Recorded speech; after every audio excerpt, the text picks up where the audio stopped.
혹시 출처를 밝히기 좀 애매한 돈, 주식에 넣어두면 아무도 모를 거라고 생각하신 적 없으세요? 꽤 많은 분들이 그렇게 믿고 계시더라고요. 하지만 국세청 생각은 완전히 다릅니다. 오늘 국세청의 자금 출처 조사를 완벽하게 피하는 법, 그 원리부터 실전 전략까지 제가 싹 다 알려드릴게요. 아마 많은 분들이 이렇게 생각하실 거예요. 아, 부동산은 자금 조달 계획서도 내야 하고 좀 위험하지만 주식은 그냥 계좌에 있으니까 괜찮겠지 하고요. 근데 정말 국세청이 이 거대한 주식시장에 오가는 그 어마어마한 돈의 흐름을 그냥 놓치고 있을까요? 결론부터 딱 말씀드리면 절대 그렇지 않습니다. 국세청은요, 우리가 상상하는 것 이상으로 모든 걸 다 연결해서 보고 있어요. 바로 이 연결이라는 개념이 오늘 이야기의 가장 중요한 시작점입니다. 자, 그럼 첫 번째 섹션입니다. 자금의 은신처는 없다. 아니, 대체 국세청은 어떻게 우리의 모든 자산 움직임을 이렇게 손바닥 보듯 들여다볼 수 있는 걸까요? 그 감시망이 얼마나 촘촘한지부터 한번 확인해 보시죠.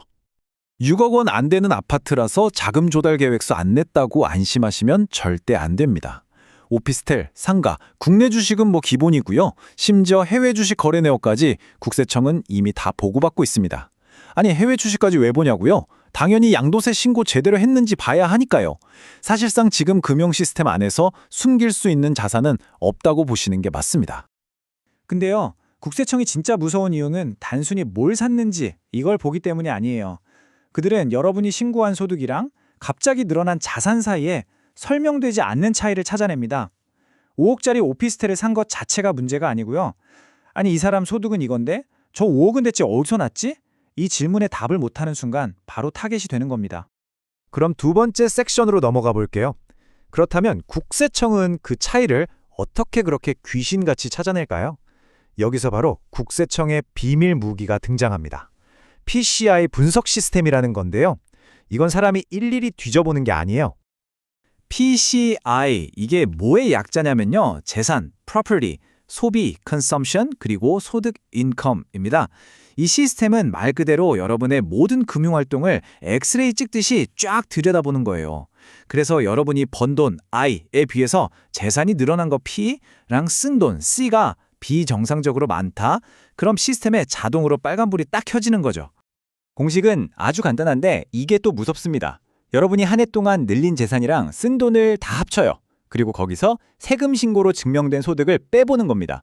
그렇게 해서 남는 돈, 즉 자금 출처 부족액, 이게 바로 국세청이 여러분한테 이 돈 어디서 났어요? 하고 해명을 요구하는 그 금액입니다. 이 점을 정말 꼭 기억하셔야 돼요. 에이, 설마 나까지 보겠어? 이런 생각은 이제 절대 통하지 않습니다. 예전처럼 세무 공무원이 막 먼지 쌓인 서류 뒤져가면서 조사하는 시대가 아니거든요. 이 PCI 시스템에서 그냥 클릭 몇 번이면 수만 명의 데이터가 순식간에 분석돼요. 금액이 좀 작다고 해서 결코 안전하지 않은 이유가 바로 이겁니다. 자, 이제부터가 진짜 중요합니다. 세 번째 섹션인데요. 이 무서운 조사 위험을 그럼 어떻게 하면 줄일 수 있을까요? 지금부터는 여러분이 당장 써먹을 수 있는 아주 현실적인 전략들을 알려드릴게요. 우리가 가장 먼저 버려야 할 착각이 하나 있어요. 국세청은 건바이 건으로 보지 않는다는 사실입니다. 올해 오피스텔 하나 사고 내년에 주식 좀 사고 이렇게 따로따로 보는 게 아니고요. 특정 기간 동안 늘어난 총 재산 증가액을 그냥 하나의 큰 덩어리로 봅니다.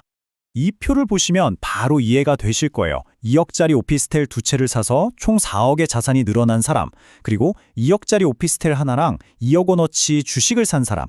국세청 눈에는 이 두 사람이 그냥 똑같습니다. 소득 증빙이 안 된다면 두 사람 모두 총 4억 원의 자금 출처를 소명해야 하는 똑같이 위험한 상황인 거죠. 그렇다면 이 자금 출처 부족액을 합법적으로 그리고 아주 투명하게 줄일 방법은 없을까요? 당연히 있습니다. 지금부터 알려드릴 이 세 가지 핵심 전략을 잘 활용하시면 국세청의 PCI 시스템이 여러분을 그냥 지나치게 만들 수 있습니다. 첫 번째 전략은 보이는 빚을 만드는 겁니다. 이게 무슨 말이냐면요. 주택담보대출처럼 등기부등본에 딱 기록이 남는 공식적인 빚 있잖아요. 이건 국세청이 이 돈은 빌린 거구나 하고 확실한 자금 출처로 인정을 해줘요. 근데 부모님이나 지인한테 개인적으로 빌린 돈은요. 증거가 없잖아요. 그래서 PCI 시스템은 그 돈의 존재를 모를 가능성이 굉장히 높습니다. 이건 정말 중요한 조언이에요. 당장 내 손에 현금이 좀 있다고 혹은 대출 이자 몇 푼 아깝다고 그걸 썼다가는 정말 큰일 날 수 있습니다. 그 이자 아끼려다가 나뿐만 아니라 우리 부모님 계좌까지 통째로 세무조사 대상이 될 수 있다는 거 꼭 명심하셔야 합니다. 자, 네 번째 섹션입니다. 이번엔 한 단계 더 들어가서 좀 더 고급 전략을 알아볼게요.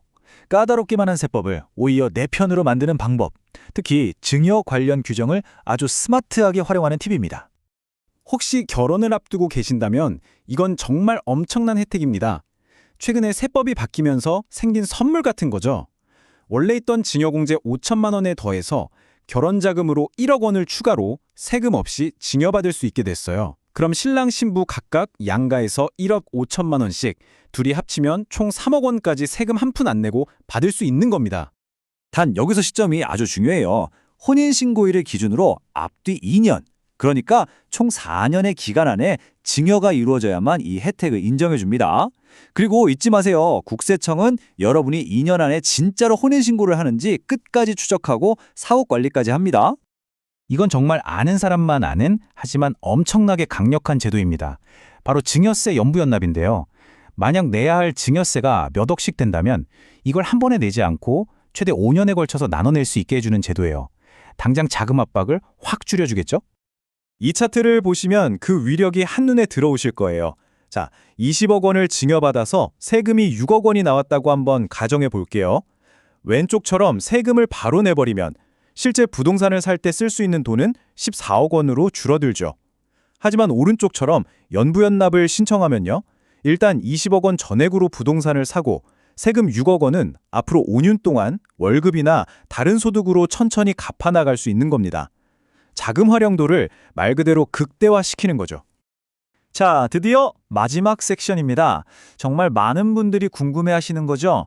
그래도 내 은행 계좌는 국세청이 마음대로 못 들여다보지 않나? 과연 내 예금은 정말 안전한 걸까요? 그 질문에 대한 답을 드리겠습니다. 국세청이 여러분의 예금 원금을 직접 들여다볼 권한은 없어요. 법적으로 막혀있죠. 하지만 그들은 다른 길로 알아냅니다. 바로 이자 소득을 통해서요. 한 해 동안 받은 이자나 배당 소득이 이 금액 5천만 원을 넘어가면 금융소득 종합과세 대상자가 되거든요. 그럼 그 명단이 국세청에 자동으로 넘어갑니다. 바로 여기서부터 추적의 실마리가 잡히는 거예요. 이 질문을 스스로에게 한번 던져보셔야 합니다. 딱히 소득 신고도 없던 사람이 갑자기 1년에 이자 소득만 5천만 원이 생겼다? 만약 여러분이 국세청 조사관이라면 어떻게 생각하시겠어요? 이자율을 역으로 계산해서 이 사람 계좌에는 최소 10억 원이 넘는 뭉칫돈이 있겠구나 라고 충분히 추정할 수 있겠죠.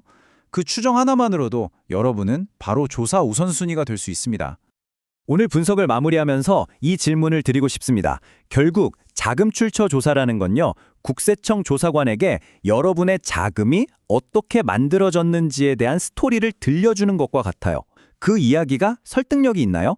대출로 혹은 부모님께 증여받아서 그리고 내가 열심히 번 소득으로 이 자산을 형성했다는 그 이야기가 모든 증빙 서류와 함께 탄탄하게 준비되어 있는지 오늘 한번 꼭 점검해 보시기 바랍니다.